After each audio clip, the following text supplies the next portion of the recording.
Elle a dit, ce n'est pas de la tricherie si nous ne sommes pas encore mariés. Quand j'ai découvert qu'elle avait couché avec son ex à son enterrement de vie de jeune fille, je ne l'ai pas confrontée. J'ai laissé ses parents payer pour le mariage, je l'ai laissé choisir la robe, je l'ai même laissé remonter l'allée. Puis, quand l'officiant a demandé si je la prenais pour épouse, j'ai juste dit. Salut tout le monde, juste un petit merci. Plus de 14% d'entre vous sont déjà abonnés et ça compte énormément pour moi. Si vous êtes nouveau ici et que vous aimez ces histoires, rejoignez la famille en cliquant sur le bouton d'abonnement. Nous sommes en route pour les 1000. Moi, Jake, 32 ans, j'écris ceci depuis ma chambre d'hôtel à Vegas. Toujours dans mon smoking. Le mariage était censé avoir lieu hier. Le mot-clé, c'est « censé ». Laissez-moi revenir en arrière. Il y a 3 semaines, ma fiancée Claire, 29 ans, est partie à Miami pour son enterrement de vie de jeune fille. Sa sœur Megan avait tout organisé, 5 jours de boîte de nuit, 2 plages, et une dernière folie avant de se ranger. Je n'étais pas inquiet. Claire et moi étions ensemble depuis 6 ans, fiancés depuis 1 an. Elle ne m'avait jamais donné de raison de douter d'elle. De plus, ses amis sont plutôt sages comparés aux histoires d'horreur qu'on entend sur les enterrements de vie de jeunes filles. Elle est revenue le dimanche soir, radieuse et détendue. Elle m'a montré des photos sur son téléphone, des clichés sur la plage, des dîners de groupe, quelques photos en boîte de nuit, des choses normales. Tu t'es amusé. C'était incroyable, j'en avais besoin. Le lundi, elle est retournée au travail. Le mardi, j'ai reçu un appel de mon pote Ryan, qui travaille dans l'hôtellerie à Miami. Il gère les services VIP dans l'un des grands hôtels. Et Jake, question bizarre. Est-ce que Claire était à Miami le week-end dernier? Ouais, son enterrement de vie de jeune fille. Pourquoi? Je l'ai vue au Fontainebleau samedi soir. Elle était avec un gars. Grand, cheveux bruns, ils avaient l'air très proches. Mon estomac s'est noué. Tu es sûr que c'était elle? Positif. Je l'ai rencontrée au moins 5 fois à tes soirées. Elle était clairement avec ce mec. Ils se tenaient la main, dansaient très près l'un de l'autre. C'était peut-être juste de la danse, Jake. Ils sont partis ensemble, sont montés dans l'ascenseur vers les étages des chambres. Je suis resté assis, en train d'encaisser. Ryan ne mentirait pas sur une chose pareille. Tu as reconnu le gars. Jamais vu auparavant. Ce soir-là, j'ai demandé nonchalamment à Claire comment s'était passée sa soirée du samedi. Oh, on a fait quelques boîtes, on a dansé jusqu'à 2 heures du matin. Super sympa. Quelqu'un d'intéressant? Juste nous, les filles. Enfin, l'ami de Megan avait amené son copain, mais il est surtout resté au bar. Un mensonge pur et simple. Ryan avait dit qu'elle était avec un type quelconque, pas le copain de l'ami de Megan. Mercredi, je n'arrivais pas à me concentrer au travail. Je n'arrêtais pas d'y penser. Finalement, j'ai appelé Megan. Salut Megan, Claire a dit que vous vous étiez éclaté à Miami. Oh ouais, un week-end de fête totale. Elle a mentionné que la nuit de samedi était folle. Samedi était clairement dingue. On a fait au moins 3 endroits différents. Cool. Elle a dit qu'un gars vous embêtait toutes. Il y a eu un silence. Quel gars? Elle a mentionné qu'un type était insistant avec le groupe. Non, rien de tout ça. Pourquoi? Megan n'avait aucune idée de ce dont je parlais, ce qui signifiait que Claire était avec un gars et que Megan soit ne le savait pas, soit la couvrait. Jeudi, j'ai décidé de faire quelques recherches. Claire poste toujours tout sur les réseaux sociaux, mais ses publications de Miami étaient limitées. Juste les photos de groupe qu'elle m'avait montrées. J'ai vérifié les comptes de ses amis, j'ai trouvé l'Instagram de Megan, beaucoup de contenu de Miami, mais rien du samedi soir. Le vendredi soir avait des tonnes de publications.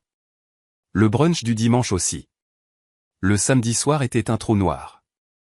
Vendredi soir, Claire était extrêmement affectueuse, préparant mon dîner préféré, parlant de son excitation pour le mariage. Dans 2 semaines, jour pour jour, nous serons mariés. J'ai hâte, Jake. Je t'aime tellement. Ces 6 dernières années ont été parfaites. Parfaites. Alors qu'elle me mentait en face à propos de Miami. Ce week-end-là, j'ai pris une décision. Je n'allais pas la confronter. Pas encore. Je voulais savoir exactement ce qui s'était passé et je voulais qu'elle avoue la vérité d'elle-même. De plus, la confronter n'aurait mené qu'à plus de mensonges et de manipulations. Mieux valait avoir tous les faits en main d'abord. Lundi, j'ai rappelé Ryan et lui ai demandé s'il pouvait m'aider à comprendre ce qui s'était vraiment passé. Écoute, je ne devrais pas faire ça, mais tu es un ami. Laisse-moi voir ce que je peux trouver via le système des services clients. J'apprécie, mec. Mercredi, Ryan a rappelé. Ta copine était bien avec quelqu'un samedi soir. J'ai vérifié nos registres de clients VIP. Le gars avec qui elle était s'appelle Marcus Thompson, d'Atlanta. Client enregistré, il a payé pour le service de bouteille au club. Mon sang s'est glacé. Marcus. L'ex-petit ami de Claire de l'université. Celui avec qui elle était sortie pendant 2 ans avant qu'on se rencontre. Tu es sûr du nom? Positif. Il a facturé du champagne et un service en chambre sur sa note vers minuit. Des trucs chers. Un service en chambre? Ouais, pour 2 personnes. Champagne et dessert. Puis plus rien sur son compte jusqu'à dimanche matin, quand il a fait son check-out. 6 heures qui manquent à l'appel. Elle a passé la nuit avec son ex-petit ami. Ryan, y a-t-il un moyen de savoir si c'était prévu? J'ai fouillé dans notre système de réservation. Marcus a réservé sa chambre il y a 3 semaines. Le même week-end que l'enterrement de vie de jeune fille de ta copine. Il y a 3 semaines. C'est encore pire. Il a spécifiquement demandé notre forfait club VIP, celui qui inclut l'accès à tous les endroits où votre groupe de filles est allé samedi soir. Ce n'était pas une coïncidence. Elle planifiait ça depuis des semaines. Ce soir-là, Claire était en train de regarder les plans de table du mariage. Devrions-nous mettre mes amis de la fac à la table 6 ou 7? Comme tu le sens, c'est parfait. Au fait, Marcus a répondu oui. L'audace. Elle invitait le gars avec qui elle m'avait trompé à notre mariage. Marcus Thompson?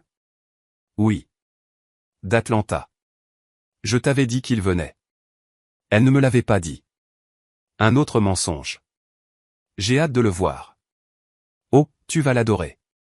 Il réussit très bien dans la vie. Je n'en doutais pas. Cette nuit-là, j'ai pris une autre décision. Je n'annulais pas le mariage. J'allais la laisser aller jusqu'au bout de cette mascarade. Laisser ses parents dépenser leur argent. La laisser choisir sa robe, ses fleurs et son gâteau. La laisser remonter cette allée en pensant qu'elle s'en était tirée. Et puis, je la détruirais devant l'autel. Mise à jour 1. Une semaine avant le mariage. La semaine passée a été surréaliste. Planifier un mariage en sachant que votre future épouse vous a trompé avec son ex. Claire était en plein mode mariage. Essayage de robes, arrangements floraux, appel de dernière minute au prestataire. Ses parents sont arrivés de l'Oregon et ont pris notre chambre d'amis. Son père, Bill, m'a pris à part mercredi. Jake, je veux que tu saches à quel point nous sommes heureux de t'accueillir dans la famille.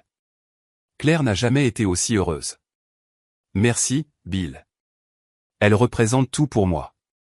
Les mensonges viennent plus facilement maintenant. Sa mère, Suzanne, a pleuré des larmes de joie toute la semaine. Mon bébé se marie, je n'arrive pas à y croire. Elle va être une mariée magnifique. Claire elle-même était radieuse. Parlant de notre lune de miel, de l'avenir, de la perfection de tout. Jake, cette semaine a été magique. Je me sens si connecté à toi.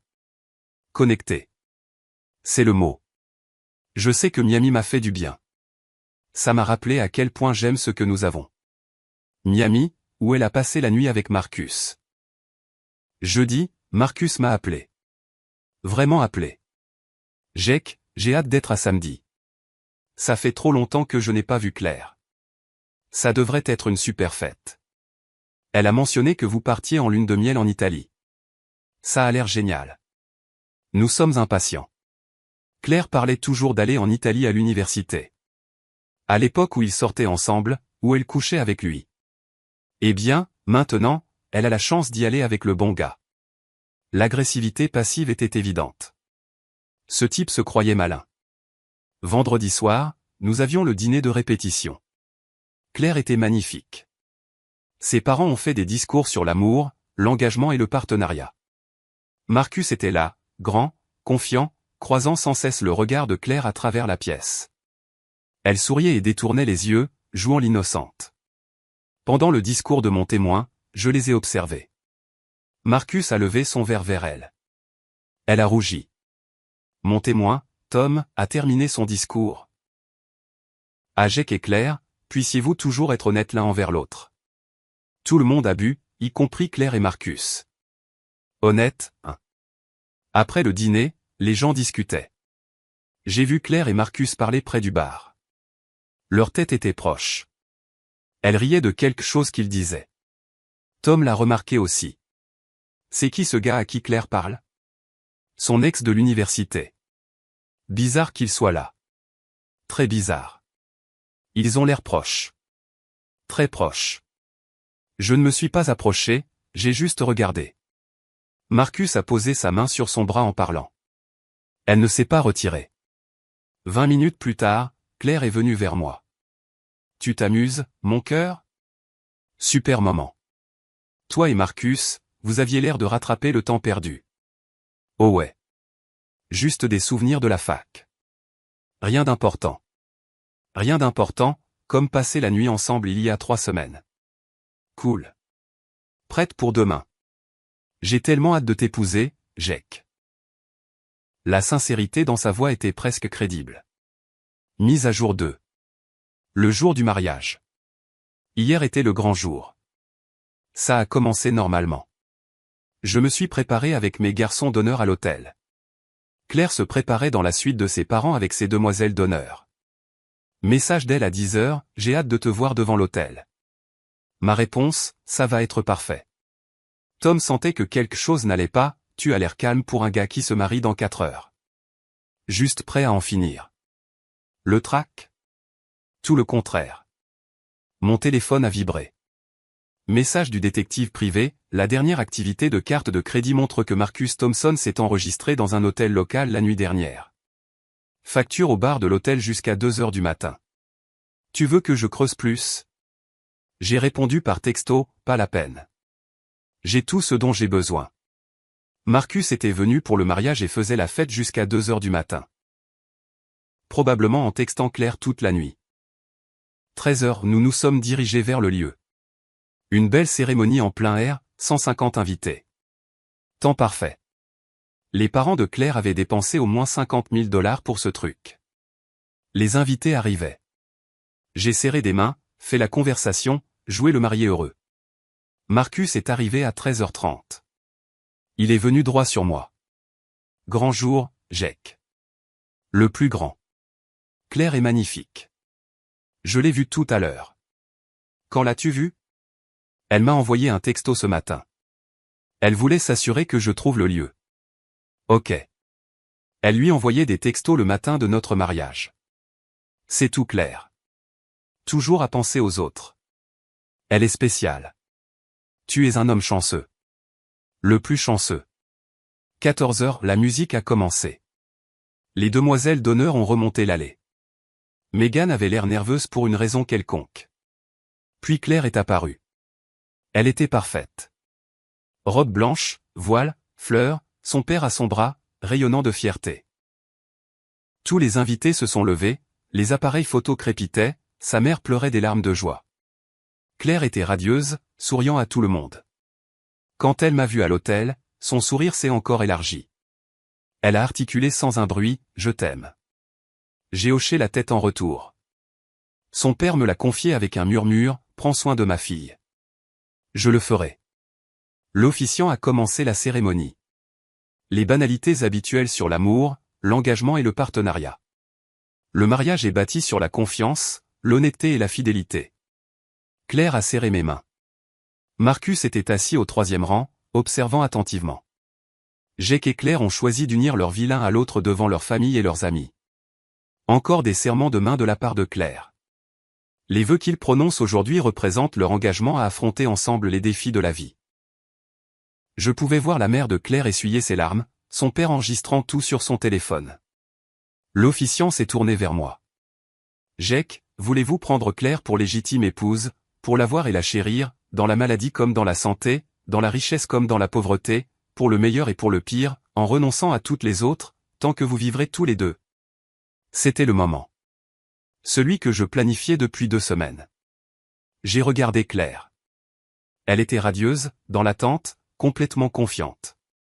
J'ai regardé la foule, 150 personnes attendant ma réponse. J'ai regardé Marcus au 3e rang. Il se penchait légèrement en avant. J'ai regardé à nouveau Claire. Non. Un silence de mort. On aurait pu entendre une mouche voler. Le visage de Claire est devenu blême. Quoi? L'officiant semblait confus. Je suis désolé? J'ai dit, non. Des halètements dans la foule. La mère de Claire a émis un son étranglé. Jake, qu'est-ce que tu fais? A chuchoté Claire. J'ai sorti mon téléphone, ouvert le dossier avec toutes les preuves du détective. Je n'épouse pas quelqu'un qui a passé la nuit avec son ex-petite amie il y a 3 semaines. Plus de halètements. Le père de Claire a commencé à se lever. Ce n'est pas. Jake, tu te trompes. Marcus Thompson, ton ex de la fac. Samedi soir au Fontainebleau, alors que tu me disais être avec les filles. Claire est passée du blême au rouge vif. Jake, je peux expliquer. Tu m'as dit que ce n'était pas de la tricherie parce que nous n'étions pas encore mariés. Eh bien, nous ne sommes pas mariés maintenant non plus. Je me suis tourné vers la foule. Mesdames et messieurs, Claire a passé son enterrement de vie de jeune fille avec son ex-petit ami Marcus, qui est assis juste là, au 3e rang. Quand je l'ai découvert, elle a dit que ce n'était pas de la tricherie parce que nous n'étions pas mariés. Alors je me suis dit que j'allais attendre que nous le soyons presque. Marcus essayait de s'enfoncer dans son siège. Les gens se tournaient pour le dévisager. Claire pleurait maintenant. Jake, s'il te plaît, pas comme ça. Exactement comme ça. Devant tous ceux qui sont venus célébrer ton engagement et ta fidélité. Son père a atteint l'autel. Fils, que se passe-t-il? Bill, votre fille a passé la nuit avec son ex de la fac pendant son enterrement de vie de jeune fille, puis l'a invité à notre mariage. Bill a regardé Claire, puis Marcus, puis de nouveau Claire. Claire? Papa, ce n'est pas ce que tu crois. Elle était avec lui de minuit à dimanche matin, Bill. Service en chambre pour 2. Champagne et dessert. Le visage de Bill est passé par plusieurs émotions, confusion, colère, déception. C'est vrai? Claire sanglotait maintenant. C'était une erreur. Ça ne voulait rien dire.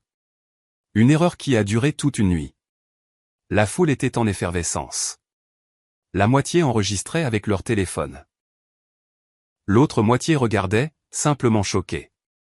La sécurité du lieu a commencé à se diriger vers l'hôtel, mais je redescendais déjà l'allée. Jake, où vas-tu? A crié Tom. À Vegas. La chambre est déjà payée. Dernière mise à jour. 48 heures plus tard. Eh bien, c'était quelque chose. Les suites au lieu de réception ont été apparemment légendaires. Je suis parti juste après mon annonce, mais Tom m'a tout raconté plus tard. Claire a complètement perdu les pédales, pleurant, criant, suppliant les gens d'arrêter d'enregistrer. Ses parents étaient mortifiés. Sa mère s'est enfermée dans les toilettes pendant 20 minutes. La sécurité a dû escorter Marcus dehors après que plusieurs de mes garçons d'honneur l'aient confronté. Pas physiquement, mais ils se sont assurés que tout le monde ait un bon aperçu du type qui a aidé à détruire un mariage. Le coordinateur du lieu était perplexe, ne sachant s'il devait servir le dîner. Le père de Claire leur a dit de le faire. Les gens ont besoin de manger.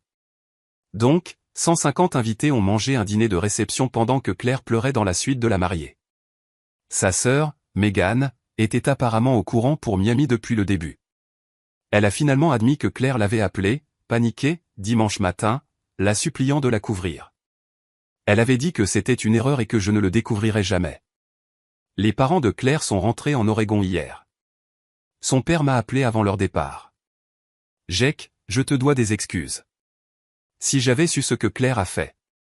Vous ne pouviez pas savoir, Bill. Elle a menti à tout le monde. L'argent du mariage. Je sais qu'il est perdu, mais ne t'inquiète pas pour ça. Considère ça comme une leçon apprise. Ce qu'elle a fait était impardonnable.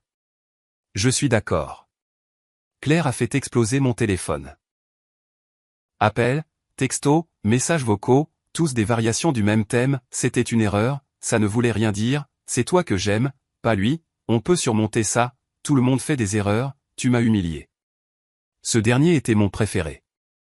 Je l'ai humilié en exposant ce qu'elle a fait. Marcus a apparemment été viré. Son entreprise a une clause de moralité et quelqu'un leur a envoyé la vidéo du mariage. Coucher avec des femmes fiancées ne fait pas bonne impression pour leur image de marque. Quant à moi, je suis à Vegas, je vis ma meilleure vie. J'ai pris l'argent de la lune de miel et l'ai transformé en un voyage entre potes. Tom est arrivé hier. On va voir des spectacles, on joue au poker, on profite de la liberté. La vengeance n'était pas élaborée, mais elle était parfaite. Claire a eu exactement ce qu'elle méritait, une humiliation publique devant tous ceux qui comptaient pour elle. Sa famille, ses amis, ses collègues, tout le monde sait maintenant qu'elle est une trompeuse. Elle voulait le beurre et l'argent du beurre, coucher avec Marcus et m'épouser. À la place, elle s'est fait démasquer devant l'hôtel et a tout perdu. Le meilleur dans tout ça? Je n'ai pas eu grand-chose à dire. Juste la vérité au pire moment possible pour elle. Parfois, le timing est tout. Elle a dit que ce n'était pas de la tricherie parce que nous n'étions pas encore mariés. Elle avait raison. Et maintenant, nous ne le serons jamais. Merci d'avoir lu, Reddit. Il est temps d'aller aux tables de blackjack. Salut.